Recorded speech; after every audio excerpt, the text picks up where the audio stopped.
Hey, what's going on, everyone? It's Playmore69 here, aka Michael, and this is the All in All Podcast, episode 19.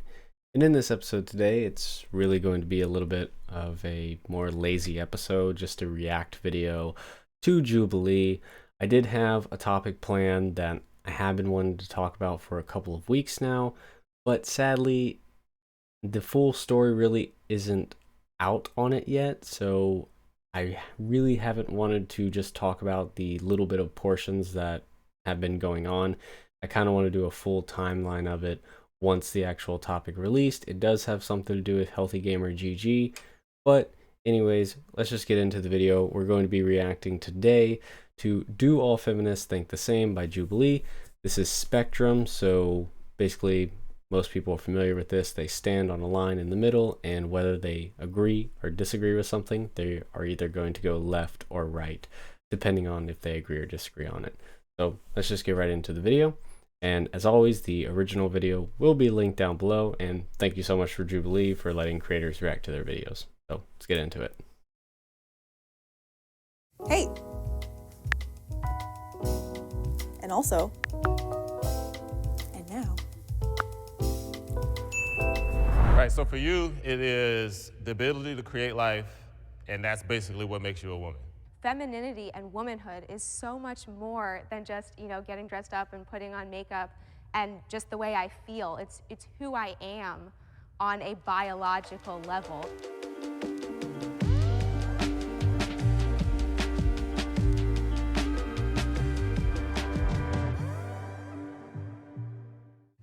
Men can be feminist. 3, 2, 1, go. Also, I will be answering every single question as they come up. Also, at HD. So, men should be feminist. I would strongly agree with this. I don't think that there's any reason not to, but yeah, at least that's where I would go. I mean, I'm wearing a hoodie that says men can be feminists too. I feel like I have to be over here. I think most men that are feminists are usually either lazy, virtue signaling, just want to see tits, or access to easy sex. I think it depends.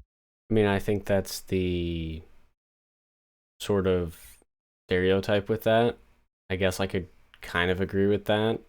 That's kind of what it feels like if you are kind of just saying you're a male feminist, It's like if you're wearing it kind of like this dude, or going around saying it all the time, it does kind of seem like you're virtue signaling or wanting to obtain something from just saying it over and over again. At least that's what I get from it, but I would agree with that. Depends on your definition of feminism. Like modern day feminism, I would say yes. Like traditional feminism, like advocating for, traditional femininity and non-discrimination in the workplace. I think those things men can agree with. I see what you're saying when you're like, there's this performative feminism that a lot of guys do.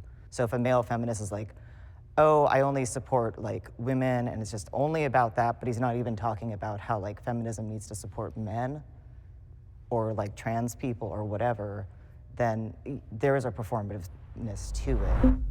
White feminist voices are too loud. 3, 2, 1, go. I somewhat agree. I would say I would agree with this because whenever you see feminism being talked about or feminists being advocated, it seems to very much be white woman centric. I don't know exactly where they're going with this, but let's just see. At least from my experience, that seems to be the case. That white feminist voices are too loud, but then I think that they become really good at using black women or black faces when they want to, push their movement further. I agree that it's probably not balanced, and I think it probably needs to be more equal. I guess the reason why I'm at somewhat disagree is just because I'm hesitant to say that anyone speaking up for their views is too loud. I think that's fine, and I can definitely see what you're saying. I just hate when some of these movements use black women when it's convenient for them. there's not discussion about the Latinas immigrant, how they get treated on the feminist movement. You know, it's always about either the pro-choice side or something else that it's more interesting to white. When you think of feminism, you usually think of a white lady. And I think that's still perpetuated, even though there'd be like a lot of black women behind the scenes doing a lot of the heavy lifting, and often are in a lot of civil rights movements. White women have certain rights they need through feminism as other people, but they're just always taken more seriously by everyone. I'll read off a list of public figures, and you'll go to your left if you believe the person to be a feminist, or the right if you don't think they're a feminist. Kim Kardashian. Kim Kardashian. I would say she's probably a feminist.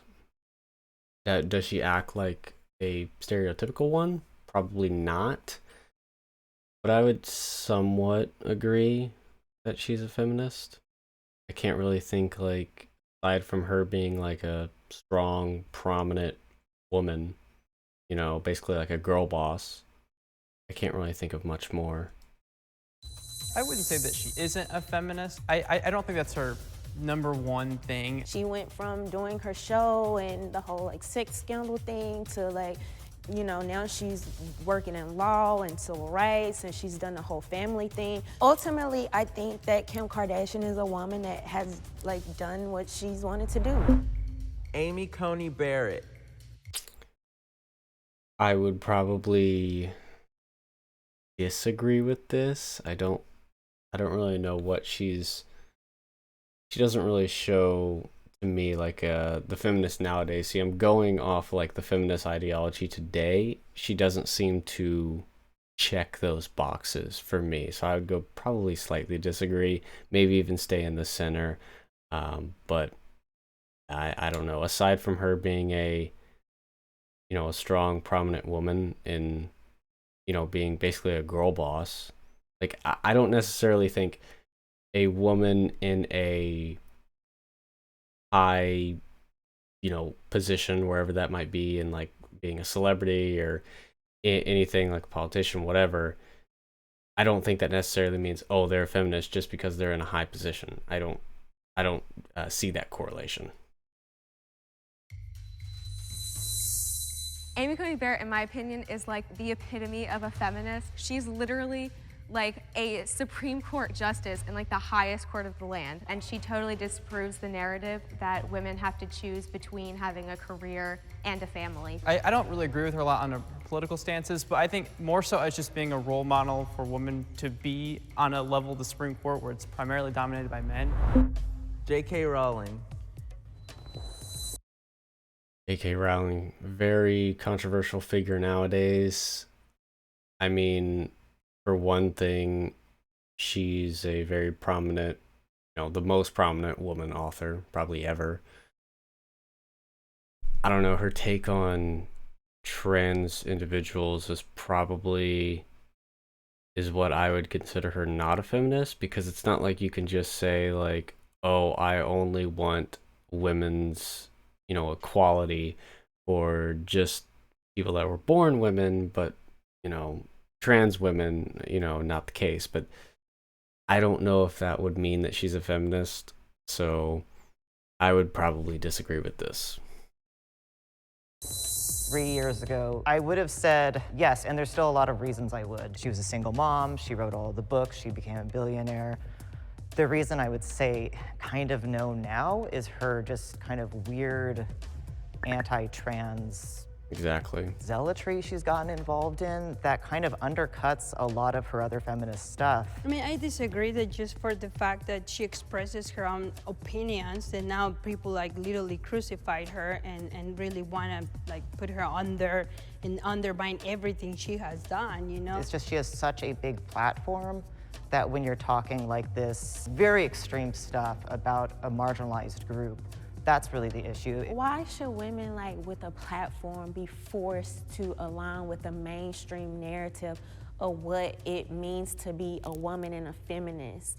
Like, why can't her own personal journey be enough? It really comes down to not that it's an opinion, it's that she's spreading a lot of dangerous misinformation. But based on what, though? Because you don't agree with it? No, it's scientific facts. Like, she's just talking about stuff that's incorrect. And her ideas about trans men have affected legislation that harms trans men getting the resources they need.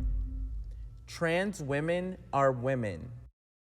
Yeah, so before we go on to the next topic, I heard this, obviously, episode was a little bit intense. So I did some research on the actual people in the episode. And funny enough, the 3 women that are actually in this episode are all conservative pro-lifers, but are feminists, that identify as feminist. The 3 men in this episode actually seem to be the liberals in this situation, the people that, obviously I would align with, the people on the left. And, I know Jubilee likes to throw curveballs, but this was a huge curveball, at least from what I heard, because this is the only thing I knew about the episode, that the 3 women that were in this feminist episode were actually all conservative pro-lifers, and the 3 men were actually the liberal, more traditional feminists. So yeah, that just to give you an idea, because I know that this next topic is very sensitive for a lot of people. Trans women are women. I would say agree, and let's just see what they say. 3, 2, 1, go. Exactly. That's what I was trying to say. And it looks like my suspicions proved to be true. What did I think? The 3 women that were conservative pro-lifers instantly went to the disagree side, and the 3 men that were liberal instantly went to the agree side. Yeah, this is going to be interesting for what they say. I think we're all just positioned here based on our political beliefs, and as for how we see the LGBTQ. I mean, I think it's also split between, all the men are on that side and all the women are on this side. I know, being a woman, that there are certain things that we have to deal with as women that people who are not, biologically women don't have to deal with. I mean, we have to deal with having our periods and go through that really awkward stage when we're 13, and people who... I really hate this argument from conservatives that just because a woman has a period, that means that she's a woman. That's, not the case. Not all women have periods. Plus, you go through menopause at a certain time in your life, so therefore, are you not a woman at that point? So, this whole argument falls flat on its face. Who are, trans women don't have to go through that. Trans women live their entire lives as women. They don't turn it off. It's not something that they're turning off, and then to come up to them and say, oh yeah, I see you doing this, but you're not a woman. It's kind of insulting. How do you live your life as a woman? Because every single time somebody says that, they name the most stereotypical things. It's like putting on a dress, putting on makeup. It's biological. I was born a woman. I can't be a man. So I can't be a man no matter how much I try. I can't be you. And it's just, chromosomes and that's it. Are the differences just chromosomes, just having children? That's so hurtful and discriminatory against women, because femininity and womanhood is so much more than just, getting dressed up and putting on makeup and just the way I feel. It's who I am on a biological level. Right, so for you... Yeah, so... she's going with the biological argument here. So when you talk about biology, we have to understand that it's not the same thing as socially. So that's what a lot of people get wrong, or at least misconstrue in these transgender sort of debates, is that when we're talking about trans people becoming a woman, man, whatever they might be, we're talking about them socially as that, because that's how we see it in our society. We don't look at people's biology to instantly say this is what they are. And that's how we identify people in our society. We identify them on a social level, how they act, how they interact with us, how they interact with society. And you don't interact on a biological level within society. You interact on a social level in society. And I think it's just something that conservatives don't acknowledge whatsoever. And I don't think the left usually articulates it best. I know that if I had more time, or at least was able to come up with a little bit of a better talking point, I probably could articulate it much better. I know I have in debates in the past, debating people on this topic, but in essence, that's what people have to remember. It's the difference between how we look at people socially in our society versus biologically. It is the ability to create life, and that's basically what makes you a woman. What makes you a man? Or would you consider yourself a man? I probably should Yeah, ask, 'cause I was born a man. I behave as a man. I carry So myself what would I through have to society do to as be a man. like you? I want to be a man now. So we can both agree that our society has things that men generally do, things that women generally do, right? If you start to fall on one side of the spectrum versus the other side of the spectrum, then you're going to be treated as that gender. I think it's a little obscure that we're looking at it as such a basic requirement, more so that, I mean, humans are much more evolved than any other animal, so why are we still using just the requirement of, well, if that person has a penis, he's a male, or that person has a vagina, they're a female? I think you're a masculine woman or a feminine man. That doesn't make you that gender. And to try to like deny just basic biological facts, we all learn this in high school. Like, let's stop acting like it's something new and different now because it's like the hip thing to say. I think there's like a lot of conflating of being. Yeah, just to give a another quick note, is the reason they kept kind of zooming in on this guy is he's actually a trans man. So a woman for 30 years, he's about to say, and now is a man. Female versus being a woman. Being female is chromosomal, it's what you're born as. Being a woman is a societal construct. They can align, like yours obviously all align. Like you pointed over here, you're like, all the men over here. The first 30 years of my life, I was a woman. I transitioned.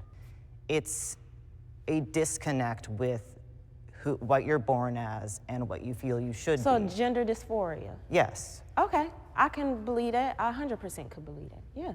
If it was just like, I just wanted to be a masculine woman, then sure, that's easy to do. But that didn't work. I'm not gonna say I'm male. I wasn't born with XY.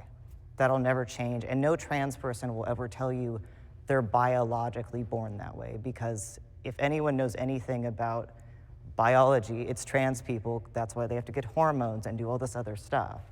And it doesn't take away your womanhood if someone else is a different type of woman. It's a different experience that shouldn't make you feel less of a woman if they're around, or vice versa. Do you all feel like the feminist movement should be fighting for trans women within that movement? Yes, I totally agree with that. I mean, they should be fighting for everyone's genders, whether they're trans women, trans men, cis women, cis men, or non-binary people. That's just part of feminism. I don't think so. I think it defeats the entire movement. Every feminist should be pro-choice. This one's a little, I don't know, I feel like I'm walking a minefield with this one. To me, feminist, well, at least feminism started out as equal rights for men and women. And, you know, obviously now body autonomy is, you know, a huge factor of feminism. But I think we look at feminism in different lenses, and I think that the political sides also do as well. So, like, you know, and I've talked to conservative feminists before, aka women like these two, and they see feminism as something that aligns them more with being a woman and filling those kind of gender roles that conservatives really believe in and hold on to and really try to push on, you know, younger girls and women. While someone on the left, I think, does look at feminism as truly the more traditional sense of equal rights and equal opportunity, that you don't need to be forced into these gender roles, and be forced to have kids, be forced to be a homemaker, be forced to, be a second class citizen essentially to the man who is the provider of the household and that you don't have much power in. So to me, if we're looking in the traditional sense of just equal rights, equal opportunity, not having these kind of gender roles still be pushed in, this conservative type of feminism, I would say yes, all women should be pro-choice. You should have the choice if you want to get an abortion or not. But I'm assuming the conservatives are probably going to disagree with this fact. 3, 2, 1, go. Only one? Only the trans man was the only one to say he would agree with this? Strongly agree, but still, that's crazy. One person. I consider myself to be a pro-life feminist, and I think that the idea that we can tell women that they can't identify as feminists unless they say that they're pro-choice goes totally against everything that feminism stands for. I agree with that, and I think that's actually something that's beautiful about womanhood and women in general, and something that kind of shows ways that modern feminism has kind of been a little exclusionary, because women come from all different backgrounds and thought processes, and I think we should support the freedom of choice, the freedom of speech, regardless of the lifestyle that that woman wants to choose. If you personally feel... Yeah, so she says the freedom of choice, then why wouldn't they be pro-choice then? You can be pro-choice, but be pro-life to yourself, right? So you can be a pro-choice person, say like, hey, I'm a woman, I get pregnant, I'm pro-choice for everyone else out there. If they want to get an abortion, that's fine, that's up to them. But for me personally, I know I'm pro-life. You can do that. But I don't understand why she just said like, oh, have the freedom to choose. Well, then why wouldn't they have the freedom to just say, I'm pro-choice? That's having the freedom right there to make the choice. The lifestyle that that woman wants to choose. If you personally feel you're pro-life, that's fine. Feminism as a movement should be pro-choice to allow anyone to choose whatever path they want to have, whether they want to have children or not have children or have abortions or whatever. But if feminism is pro-life, then you've blocked one group of people from choosing whether they want to have abortions or their own family planning. One of the pushbacks that I would just love to give is I believe that abortion is wildly discriminatory against women and against people with disabilities. Baby girls are aborted. Okay, so the conservatives like to make this argument against abortion that I hear all the time, and this is basically like the eugenics argument of saying that certain babies are getting aborted more than others.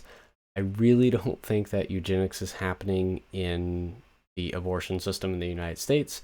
If there is data to back this up that says, yes, there's a direct correlation between eugenics and abortion in the United States, then I'd love to see that study, but don't fall into this trap of letting conservatives say that, there's abortions in the United States that are basically eugenics. I've heard this argument before. It's kind of a newer argument, but it is very damaging, but there's no study that they have provided to show that, eugenics is happening in the United States because of abortion. At a higher rate, which is so sexist. And so I truly don't think that you can be a feminist who is pro-choice, because these are discriminatory practices. So I am pro-choice. I feel like somebody should have whatever type of choice that they want to make. They should have an equal say as far as, hey, this is my body, I want to be able to have an abortion, or just as equally, I want to say, I'm going to have this baby. So, and I do believe it's 100% up to the woman. A feminist should probably be more aligned with giving someone their own choice. Menstrual products should be free. 3. I would say if it's a essential health product, and call me a leftist here, I think it should be free if it's an essential health product. I don't think that people should be having the burden to pay for essential health products. I mean, I'm the same way with, healthcare. I wish that the United States could implement a national healthcare system, or at least a government option, so that anyone and everyone could afford healthcare or get healthcare, because I don't think essential health products for people should be behind a paywall. I just don't think that that's right. But I'm assuming the conservatives are, even though they're women, they're somehow going to say that it shouldn't be, because we live in, the capitalist society of the United States. 2, 1, go. Of course. Just being able to Shouldn't have been provide, surprised. for example, on the low-income school, there's a lot of girls that cannot afford them, and they're ashamed to ask for it. I mean, I personally believe that anything that you didn't, I guess, ask for, like menstrual cycles, or even, I mean, if we get into healthcare, I think that should all be added on. I believe that everyone should be compensated for their labor, and I believe that creating... Okay, it can still be government bought and distributed. There are things that the government does, like infrastructure, that they pay for and provide. So they could do this exact same, system with this. I mean, they could literally be subsidizing these businesses that create the menstrual products, and then you can buy them like normal, like no problem. This isn't, she's going to compare it to fucking slavery. And producing menstrual products, it's a service, and that people should get paid. Well, nobody's saying that they won't get Okay, gosh, I did the exact same argument, but I mean, if you just think about it in a sense of like the government infrastructure that the government pays for, those people are still getting paid to build the government infrastructure. They're not slaves out there doing it.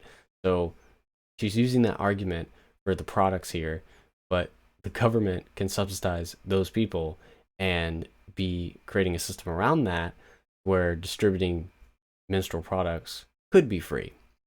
So I don't know where she thinks that the government infrastructure comes from. I don't know if she just thinks that there's slaves out there building it and they're not getting compensated, but some conservatives just, I try to always argue in good faith about, what people believe and, versus their beliefs, but there are some beliefs like this. It's like, do you take 5 seconds to think? get paid because, like you said, you were born a woman. You didn't ask to have periods, so now you have to go out and pay taxes on, you have to pay more taxes than I do because I don't have to buy tampons or whatever, yeah. Is this like a pandemic of women like bleeding through their clothes or something? Because I've worked with low-income families. This is never an issue I've ever heard of. Okay, maybe it's not an issue that you've never heard of, but it doesn't mean it doesn't happen, right? So even if it is like, you say, oh, low-income families, this has never been a problem for them that you've heard of, but why should it be a potential problem they have? I mean, if you just think about low-income families, every dollar counts. And it's not like these are just like pennies on the dollar. These are things that every woman needs. And, especially when you get into the low-income argument for families, every dollar matters to them. So why just not have this as alleviate this potential problem? Maybe it's not a real problem to 99.99% of women in the United States. But if it is just a potential problem right now, why not eliminate it? It just makes sense to eliminate the problem now so it isn't a problem in the future.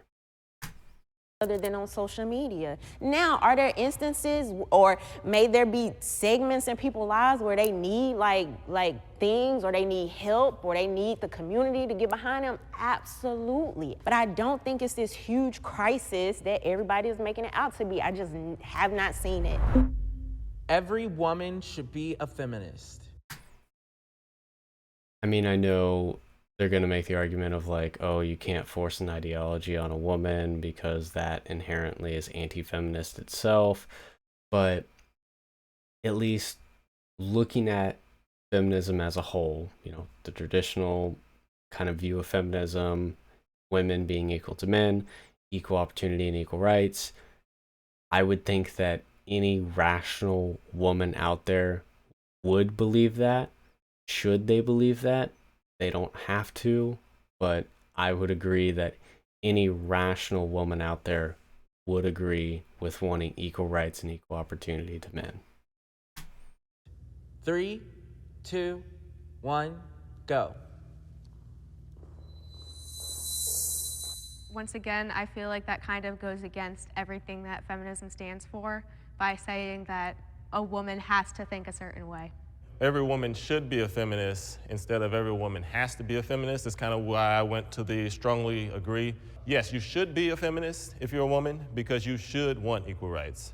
Going back, I think people have really misinterpreted the word feminism, but most women should be feminist, but they are. I think to me they are. I don't know any woman that it's not a feminist, but they don't call themselves that because of the extreme feminism. Like, for example, I like to serve my husband. That's something I like. That doesn't make me not a feminist. That's who I am. He likes to do other things, like change my tires. I will never do that. That doesn't mean I'm not a feminist, And that is officially a wrap, you guys. Oh, wow. And that is the video. Wow, it was pretty intense, I would say.